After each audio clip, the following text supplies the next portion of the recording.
좋은 아침입니다. 히브리서 1장 4절에서 8절 말씀 보도록 하겠습니다. 4절, 그가 천사보다 훨씬 뛰어남은 그들보다 더욱 아름다운 기업을 얻으심이라. 5절, 하나님께서 어느 때에 천사 중 누구에게 너는 내 아들이라, 오늘 내가 너를 낳았다 하셨으며, 또 다시 나는 그에게 아버지가 되고 그는 내게 아들이 되리라 하셨느냐. 히브리서 1장부터 4장까지는 예수 그리스도의 우월성에 대해서 이제 증명하는 데 집중하고 있습니다. 당시 기독교인들의 입지는 굉장히 위태로웠습니다. 유대교인인 동족으로부터는 율법과 모세를 배반했다는 배신자 프레임에 갇혀 있었고요.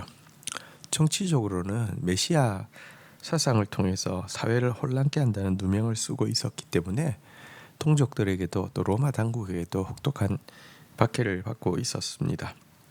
이런 상황에서도 기독교인들이 유대교로 돌아가지 않고 또 세속으로 돌아가지 않고 순교를 각오하고 신앙을 지킬 수 있었던 유일한 근거는 예수님의 우월성에 대한 분명한 확신뿐이었습니다. 이 때문에 히브리서 1장부터 4장까지는 예수님이 어떤 것과도 비교할 수 없이 우월한 존재이다. 그래서 우리의 생명을 드리기에도 조금 더 아깝지 않은 존재이다. 이것을 증명하는 데 집중하고 있는 것입니다.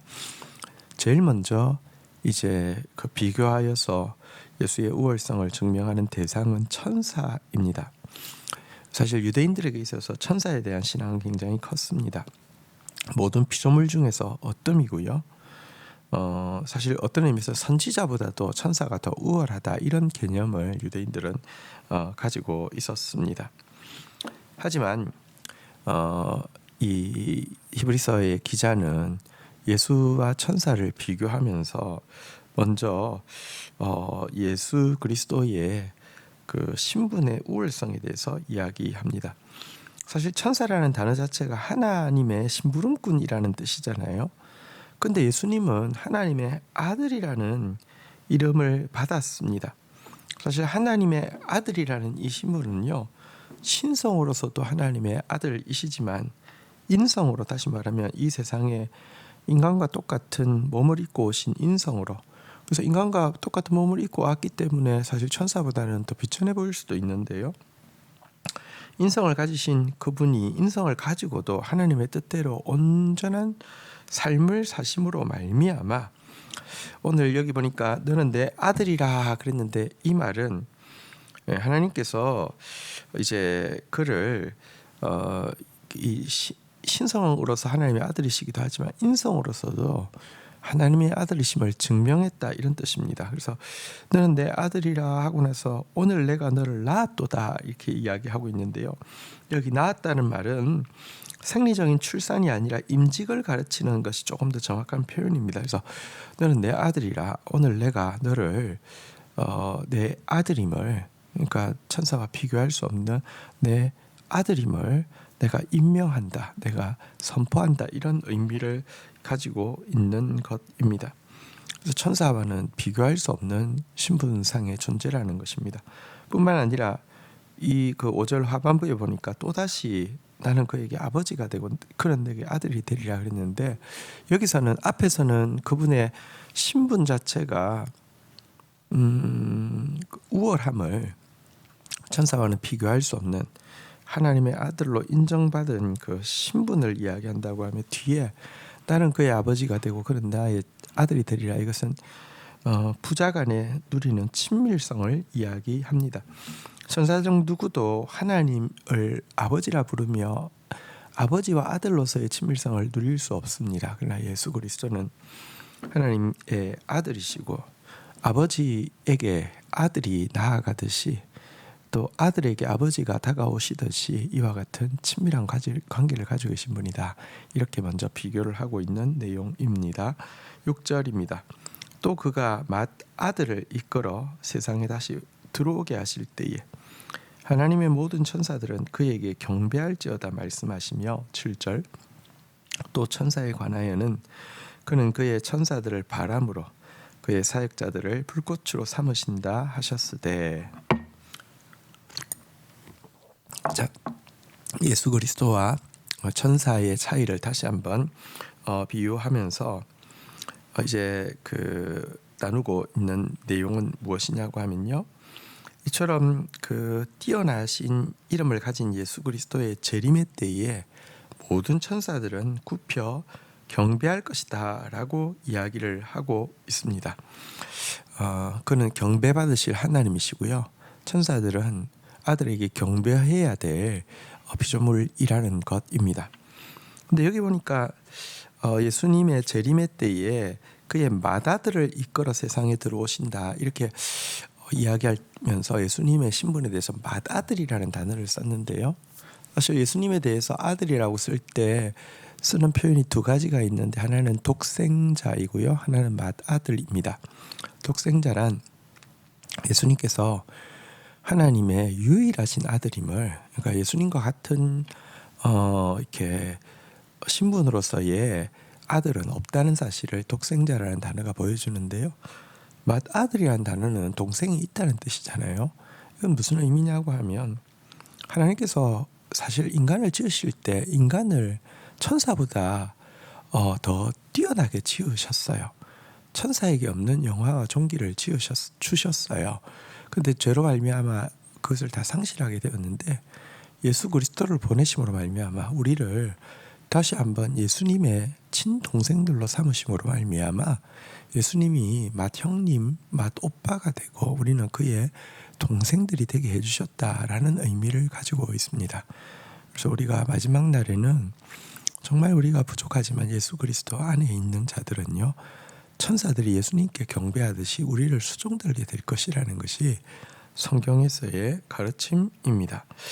자, 그러면서 또한 예수님은 천사들을 바람으로 불꽃으로 삼으신다 이렇게 이야기하면서 예수님과 천사의 관계를 다시 한번 설명하고 있습니다. 예수님이 당신의 통치의 도구로서 천사들을 바람처럼 불꽃처럼 사용하신다는 의미입니다. 그러니까 천사들은 그 역할 자체가 예수님의 손에 수종들어서 하나님의 역사를 이루는 바람과 불꽃으로 사용된다는 말인데요. 이 구절은 사실 인용구인데요. 시편 104편 4절에 나오는 시의 내용을 인용한 것인데요. 여기 보면 바람과 불꽃이 천사처럼 사용받는다라고 원어에는 되어 있습니다. 오늘 여기서는 천사들을 바람과 불꽃으로 사용한다고 했는데 원래 인용구에는 바람과 불꽃을 천사처럼 사용한다 이렇게 되어 있습니다. 이렇게 주어가 좀 다르잖아요. 근데 이게 합치면 무슨 뜻이 되냐고 하면요, 천사가 존귀해서 사용받는 것이 아니라 예수님께서 사용해 주심으로 천사가 존귀해진다는 의미를 가지고 있는 것입니다. 바람과 불꽃도 천사처럼 사용하실 수 있는 것처럼 천사를 바람과 불꽃처럼 사용하실 때 의미가 있어진다는 것입니다. 우리의 의미는 예수님께서 우리를 어떻게 써주시느냐에 따라서 달라지는 것이죠. 어쨌든 천사는 이와 같은 존재다 이렇게 이야기를 하고요. 마지막으로 8절 아들에 관하여는 하나님이여 주의 보좌는 영영하며 주의 나라의 규는 공평한 규니이다. 그러나 천사에 대한 고백과 달리 아들이신 예수님에 대해서는요, 무엇이라고 이야기합니까? 하나님이요 주의 보좌는 영영합니다 라고 이야기하면서 아들 예수님을 하나님이라고 이야기하고 영원한 보좌에 앉으셨다 이렇게 이야기하고 있습니다. 또한 그의 나라의 규는 공평한 규이다 라고 이야기하면서 그분의 통치는 공의의 규, 그러니까 왕의 지팡이죠.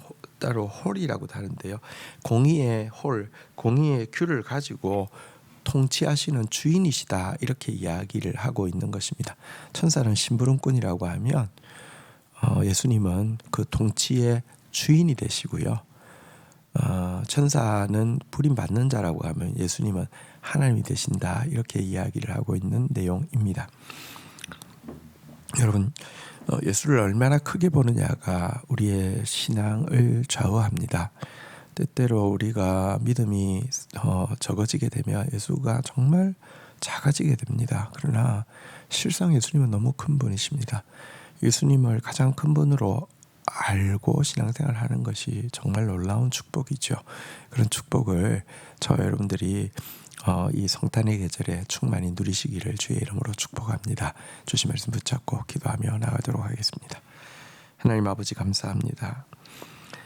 우리에게 보내주신 예수 그리스도 얼마나 귀하고 아름다운 분이며 높고 거룩한 이름인지 저희들이 분명히 알 수 있게 하여 주옵소서. 하나님, 당신의 하나님의 뜻에 온전히 합한 인성으로 말미암아 하나님의 아들이라 인정받으신 예수님, 또한 하나님과 가장 친밀한 교제를 나누시면서 하나님의 아들로서 사셨던 예수님, 겟세마네 동산에서까지 하나님을 아빠라고 부르시던 그 하나님과 뗄래야 뗄 수 없는 친밀한 관계를 누리셨던 예수님, 그 예수님을 보내주시고 그 예수님을 맏아들 삼으시고 우리를 예수님의 동생 삼으심으로 말미암아 우리에게도 이와 같은 영화와 존귀를 회복시켜 주심을 인하여서 감사합니다. 그 예수님을 가장 크게 보며 그 예수님을 높임으로 말미암아 그분을 닮아가게 하여 주시고 또 그분의 손에 붙잡힌 도구로 사용되어짐으로 말미암아 하늘의 영광을 누릴 수 있게 하여 주시옵소서. 성탄의 계절에 우리를 복잡하고 힘들게 하는 많은 일들이 있지만 주님을 가장 크게 보는 눈으로 말미암아 이 모든 것들을 아무것도 아닌 것처럼 넉넉히 이길 수 있는 저희들의 삶이 되게 인도하여 주옵소서. 예수 그리스도의 이름으로 기도 올립니다. 아멘.